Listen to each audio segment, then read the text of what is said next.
Welcome to Business Mindset, Nature and Purpose of Business Part 4। अब हम पढ़ते हैं एड्स टू ट्रेड या फिर ऑक्सिलरीज टू ट्रेड। जो फंक्शंस ऑफ कॉमर्स में हमने पढ़ा था ना कि हिंड्रेंस रिमूव करना, अलग अलग चीज़ों की प्रॉब्लम को रिमूव करना, वही सेम चीज़ है एड्स टू ट्रेड या फिर ऑक्सिलरीज टू ट्रेड में। देखो, पहला है ट्रांसपोर्ट एंड कम्युनिकेशन। ट्रांसपोर्ट क्या होता है? Movement of goods and services. और कम्युनिकेशन क्या होता है? दो लोगों के बीच में बात करवाना।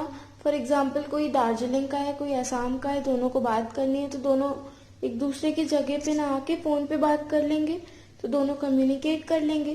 तो ट्रांसपोर्ट एंड कम्युनिकेशन किस चीज में मदद करता है? हिंड्रेंस ऑफ प्लेस को रिमूव करने में मदद करता है। ठीक है। फिर सेकंड आ जाते हैं हम banking and finance. Banking and finance में क्या होता है? चेक्स लेना या फिर बैंक ड्राफ्ट या फिर डिमांड ड्राफ्ट या फिर लोन फैसिलिटीज, ईएमआईज, ये सब चीजें कौन प्रोवाइड करता है? बैंक। बैंकिंग एंड फाइनेंस किस चीज को रिमूव करता है? हिंड्रेंस ऑफ एक्सचेंज को रिमूव करता है। फिर हम आ जाते हैं इंश्योरेंस। इंश्योरेंस क्या करता है?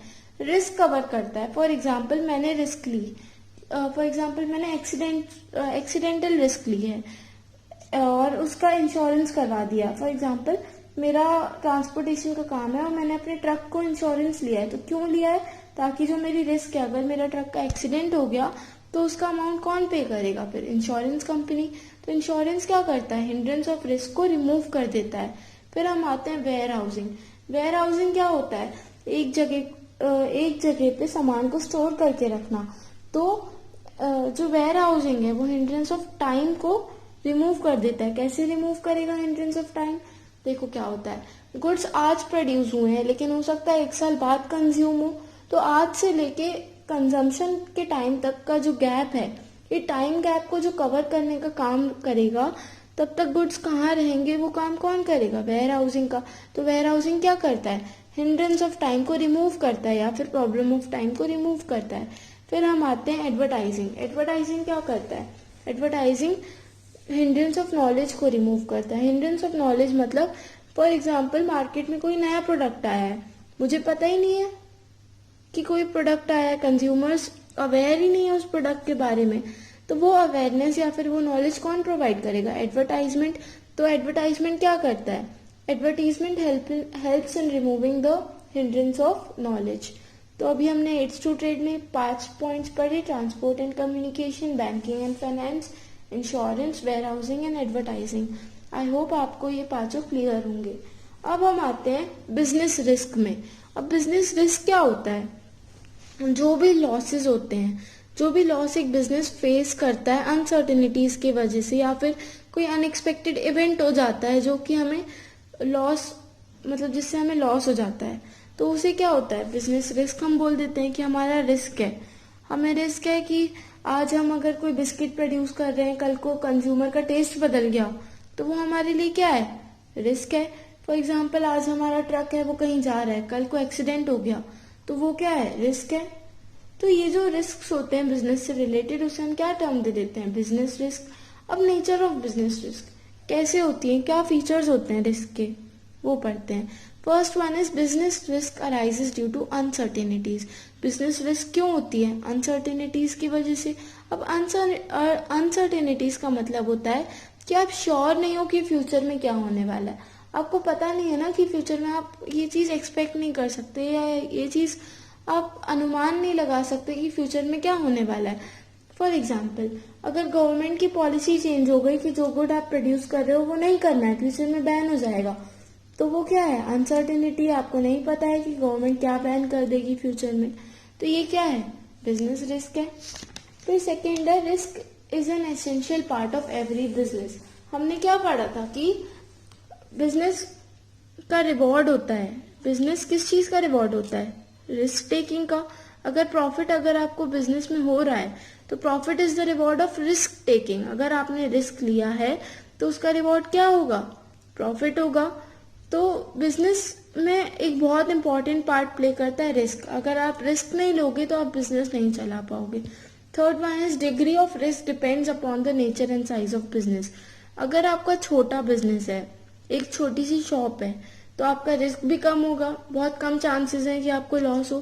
फॉर एग्जाम्पल, आपका बहुत बड़ा एक बिजनेस है, आप बहुत सारे चीज़ों को हैंडल कर रहे हो तो आपका रिस्क भी उतना ज़्यादा बढ़ जाएगा, क्योंकि आपका बिजनेस कैसे है, लार्ज स्केल है।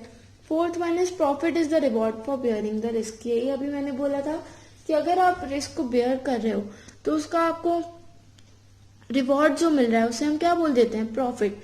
सीधी सीधी बात यह है कि there is no risk, if there is no risk then there is no gain. अगर रिस्क नहीं है तो गेन भी नहीं है, गेन मतलब प्रॉफिट नहीं। अगर एंटरप्रेन्योर रिस्क लेने के लिए तैयार नहीं है तो वो प्रॉफिट भी अर्न करने को तैयार नहीं होगा, उसको प्रॉफिट ही कम मिलेगा, ठीक है। So we have learn 4 points in this. पहला है business risk arises due to uncertainties. Uncertainties की वजह से होती है क्योंकि हमें पता नहीं है कि नियर फ्यूचर में क्या होने वाला है। फिर सेकेंड था risk is an essential part of every business. Risk बहुत जरूरी है, अगर रिस्क नहीं होगा तो प्रॉफिट नहीं होगा। Third one is degree of risk depends upon the scale of business. अगर छोटा बिजनेस है तो रिस्क कम है और अगर बड़ा बिजनेस है तो रिस्क ज्यादा है। Fourth one is profit is the reward for bearing the risk. And this point is most important क्योंकि ये पॉइंट हम स्टार्टिंग से पढ़ते आ रहे हैं, चैप्टर की स्टार्टिंग से। पार्ट 1 में भी पढ़ा था हमने, पार्ट 2 में भी पढ़ा था और अब पार्ट 3 में भी पढ़ रहे हैं, ओके। फिर हम आ जाते हैं कॉजेज ऑफ बिजनेस रिस्क। अब बिजनेस रिस्क तो हो गया, अब रिस्क हो गया, अब इसके क्या कॉजेज है, नेचुरल कॉज। फॉर एग्जाम्पल अगर फ्लड आ गया, अर्थक्वेक आ गया, फ्लड आया, मेरा सब सामान डूब गया, तो नेचुरल कॉज है, इसमें किसी ने कुछ नहीं किया, लेकिन फ्लड आ गया तो इसमें मैं कुछ कर ही नहीं सकती। Second one is human causes. Human causes मतलब या तो ह्यूमन की गलती, जो ह्यूमन बीइंग्स हम इंसान होते हैं, इंसान से गलती होती है ऐसा बोलते हैं, तो जो ह्यूमन की गलती होती है ना, कई बार वो बहुत भारी पड़ जाती है, किसको, बिजनेसमैन को। तो ह्यूमन कॉजेज जो भी होंगे उसमें क्या आ जाएगा कि कोई भी गलती जो ह्यूमन बीइंग करता है, ठीक है।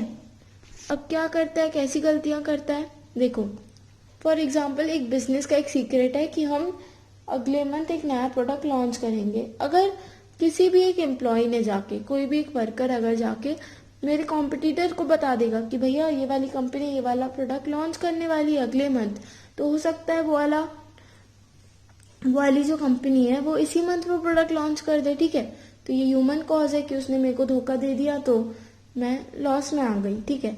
फिर हम आते हैं इकोनॉमिक कॉज। इकोनॉमिक कॉज मतलब बहुत ज्यादा लॉस हो गया मार्केट में, मार्केट की जो कंडीशन है वो बहुत ज्यादा बिगड़ गई, ठीक है। तो ये किस में आ जाएगा, इकोनॉमिक कॉज में। देखो अगर मार्केट में सब चीज के प्राइस एकदम से कम हो गए, या तो क्या हुआ कि मेरे कॉम्पिटिटर ने प्राइस बहुत कम कर दिया जिससे मुझे भी कम करना पड़ा, तो उससे मेरे को क्या हो जाएगा, लॉस हो जाएगा। या फिर अगर डिमांड ऑफ कस्टमर अचानक से बदल गई, फॉर एग्जाम्पल मैंने 100 यूनिट्स प्रोड्यूस किए हैं किसी एक गुड के, फॉर एग्जाम्पल एक मोबाइल फोन मैंने प्रोड्यूस किया है, उसकी 100 यूनिट्स प्रोड्यूस करी हैं, तो हो सकता है कि कल को कोई नया मोबाइल आ जाए और सबका सारे जो कंज्यूमर्स हैं वो वाला मोबाइल खरीद ले और मेरा मोबाइल ना बिके, तो वो कौन सा लॉस हो जाएगा, इकोनॉमिक कॉज में आएगा वो। Fourth one is physical cause. Physical cause मतलब क्या होता है कि कोई भी चीज चेंज इन टेक्नोलॉजी की वजह से हो गई, या तो मेरी मशीन जो थी बहुत पुरानी हो गई, आउटडेटेड हो गई, अब मेरी मशीन से काम चल ही नहीं रहा, या फिर मेरे एसेट्स जो हैं वो पूरे डाउन होते जा रहे हैं, या फिर मेरे एम्प्लॉय का एक्सीडेंट हो गया, तो ये क्या है, फिजिकल कॉज है। तो we have studied 4 causes of business risk. First one was natural cause, second one was human cause, third one was economic cause and the fourth one is physical cause. I hope you are clear. कोई भी doubt हो तो comment section में लिख के बताइएगा।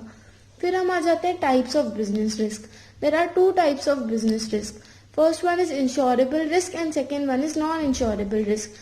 जो भी रिस्क कवर की जा सकती है उसे हम बोलते हैं इंश्योरेबल रिस्क। जिसका लॉस हमें इंश्योरेंस कंपनी दे सकती है उसे हम बोलते हैं insurable risk. And second one is non insurable risk. For example आपके एम्प्लॉय ने आपको चीट किया तो वो क्या हो जाएगा, नॉन इंश्योरेबल रिस्क, क्योंकि उसमें किसी की कोई गलती नहीं है, सिर्फ उस ह्यूमन रिस्क की गलती है, सिर्फ उस एम्प्लॉय की गलती है, तो उसका कवर आपको इंश्योरेंस कंपनी नहीं देगी, so that is non insurable risk. So here the chapter ends. ये था पूरा चैप्टर। आई होप आपको क्लियर होगा। Thanks for watching. Please like, comment, share and subscribe. Also hit on the bell icon to stay updated.